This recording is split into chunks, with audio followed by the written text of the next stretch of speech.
Descriptive ethics, also known as comparative ethics, is the study of people's beliefs about morality. It contrasts with prescriptive or normative ethics, which is the study of ethical theories that prescribe how people ought to act, and with meta-ethics, which is the study of what ethical terms and theories actually refer to. The following examples of questions that might be considered in each field illustrate the differences between the fields. Descriptive ethics. What do people think is right?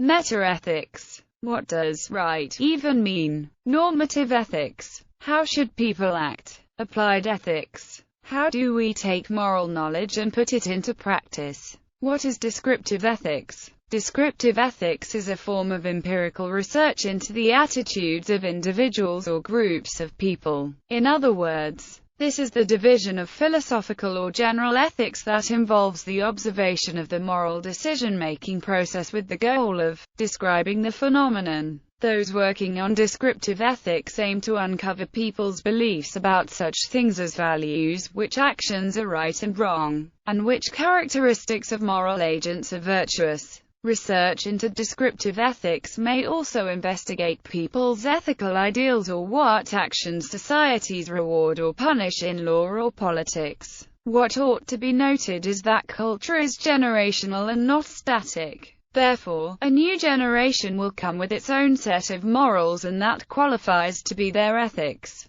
Descriptive ethics will hence try to oversee whether ethics still holds its place. Because descriptive ethics involves empirical investigation, it is a field that is usually investigated by those working in the fields of evolutionary biology, psychology, sociology or anthropology. Information that comes from descriptive ethics is, however, also used in philosophical arguments. Value theory can be either normative or descriptive, but is usually descriptive. Lawrence Kohlberg. An example of descriptive ethics. Lawrence Kohlberg is one example of a psychologist working on descriptive ethics. In one study, for example, Kohlberg questioned a group of boys about what would be a right or wrong action for a man facing a moral dilemma. Should he steal a drug to save his wife, or refrain from theft even though that would lead to his wife's death? Kohlberg's concern was not which choice the boys made, but the moral reasoning that lay behind their decisions. After carrying out a number of related studies,